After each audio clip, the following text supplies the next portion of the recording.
In the year 1730, in London, England, a 17-year-old girl stood before a judge. Her hands were bound in iron. Her fate rested in the hands of a man who knew nothing of the life that had brought her there. Only months before, she had been a servant in one of the city's finer homes. Now she stood accused of betrayal, theft, and conspiracy. The charges were grave. The sentence was graver still. I sentence you to death. This is the story of Margaret Lawrence, the girl they sent away.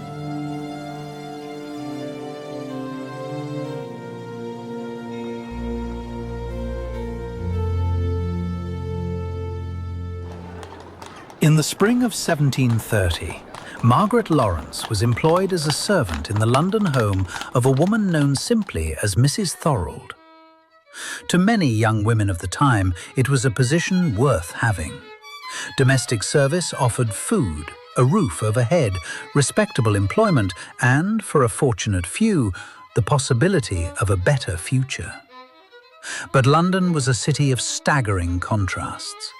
Elegant Georgian homes stood only streets away from crowded alleys where poverty, disease, and crime were part of everyday life. For a young woman without wealth or family influence, security could be as fragile as a single accusation, a single mistake, or a single, desperate decision. Whatever dreams Margaret may have carried through the front door of Mrs. Thorold's house, they would not remain there for long. On the night of May 22nd, 1730, everything changed.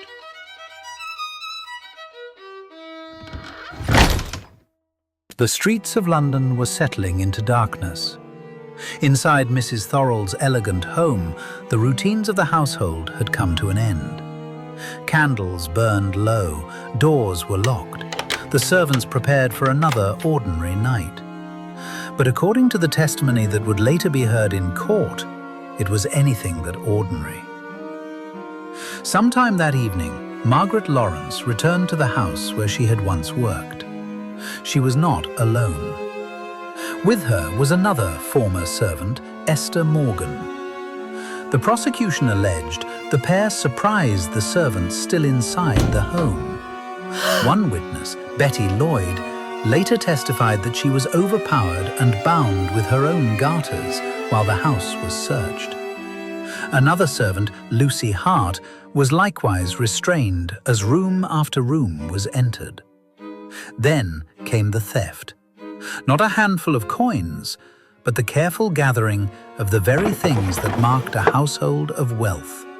Silk gowns, quilted petticoats, fine Holland linen, lace, handkerchiefs, silver spoons, a gold watch, rings, money.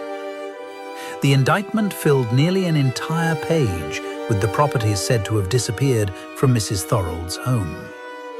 It was not the work of someone grabbing the first valuable within reach.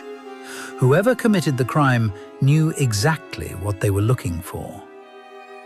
By morning, the household was in chaos. The servants had their story.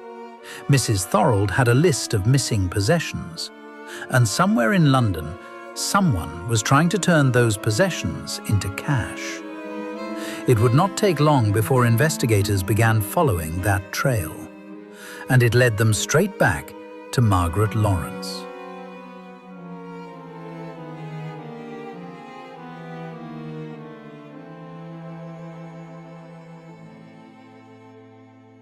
That was the Crown's case. Margaret stood before the court with a very different story. She admitted that she had pawned a gown, a petticoat, and a pair of stays. She did not deny that. But she insisted the clothing had been given to her by Esther Morgan. Esther, Margaret claimed, had told her that Mrs. Thorold herself had given the garments to her. Margaret said she had no reason to believe they were stolen. Then came an even more astonishing accusation.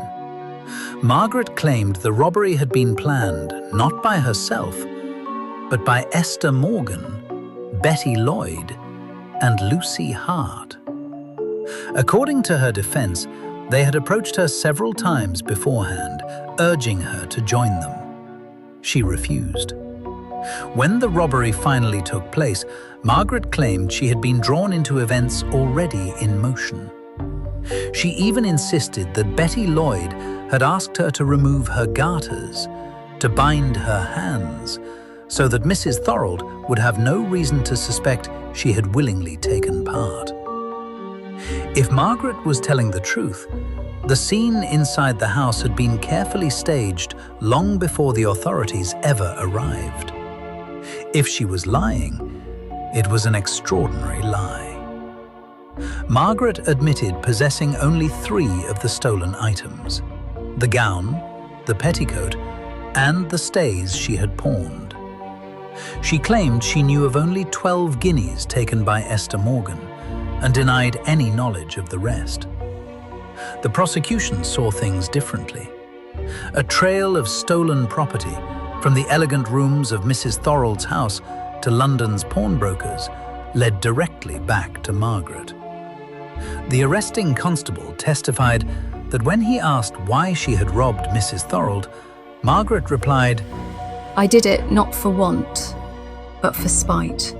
He claimed she believed Mrs. Thorold had treated her cruelly during an illness. But those words survive only because the constable said she spoke them. Margaret left behind no diary, no letter, no account in her own hand.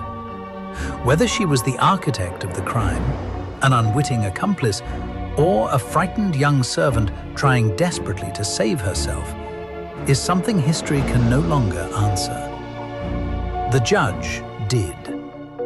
On February 25, 1730, at the Old Bailey, Margaret Lawrence was found guilty. The sentence was death.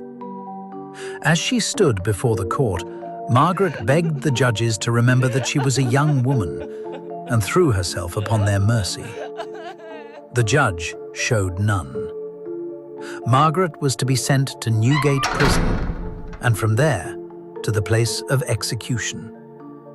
But Margaret Lawrence would never stand beneath the gallows. The verdict had been delivered. Margaret Lawrence was sentenced to die. For most people, those words would have marked the end of the story. But in 18th century England, a sentence of death did not always lead directly to the gallows. At Newgate Prison, Margaret waited, never knowing whether each sunrise would be her last. Then, without warning, everything changed. The Crown had chosen mercy. Margaret's death sentence was commuted, not to freedom, but to exile. The official order spared her life on one condition. She would be transported to the American colonies for 14 years. It was a punishment reserved for thousands of Britain's convicted criminals. England would not execute her. Instead, it would erase her. She would leave behind her home, her country, and every person she had ever known. There would be no farewell, no promise of return, only a long voyage across an unforgiving Atlantic Ocean. In the spring of 1730, Margaret Lawrence was delivered into the custody of Jonathan Forward, the government contractor responsible for transporting convicted prisoners to America. Alongside more than 100 other men and women, she was marched aboard the Patapsco Merchant. As London disappeared into the distance, so too did the only life she had ever known. She could not have imagined that the sentence meant to erase her from England would be the start of a new chapter that spanned generations. Margaret Lawrence stepped ashore in Maryland with little more than the clothes she wore and 14 years of servitude ahead of her. She was more than 3,000 miles from London. The sentence that had spared her life had delivered her into another form of captivity. Like thousands of transported convicts before her, Margaret's years of labor became a commodity. Her indenture was sold to the highest bidder. Margaret was purchased by a wealthy Virginia planter named Tobias Phillips. Tobias was already a married man. He and his wife Hannah had an established family and owned land in the Virginia colony. Margaret entered that world not as a wife, not as an equal, but as an indentured servant whose future was no longer her own. The years that followed are almost entirely absent from the historical record. Margaret left no diary, no letters, no account of the life she lived after arriving in America. The records preserve only a handful of undeniable facts. While living on Tobias Phillips' property, Margaret gave birth to 2 sons, John Lawrence and Thomas Lawrence. Their father was Tobias Phillips. How that relationship began, whether it was born of affection, coercion, or simply the harsh realities faced by an indentured servant under the authority of the man who owned her labor, history does not tell us. Margaret's own voice has been lost. Sometime before 1739, she disappears from the historical record. Most historians believe she had died by then. If so, she was likely no more than 29 years old. There is no known grave, no surviving portrait, no family Bible recording her passing. Only scattered court records, shipping manifests, and legal documents, preserving the outline of a life that history almost forgot. The frightened young servant who once stood in irons before the judges of the Old Bailey, who survived Newgate prison, who crossed an ocean in chains and began again in an unfamiliar land, never knew how far her story would travel. England had intended to banish her forever. Instead, her descendants carried her legacy into a new nation. Nearly 3 centuries later, the woman the crown sought to erase is remembered once again. Margaret Lawrence's story did not end in a London courtroom. It began there, and every generation that followed is proof that even the smallest names in history can echo across centuries.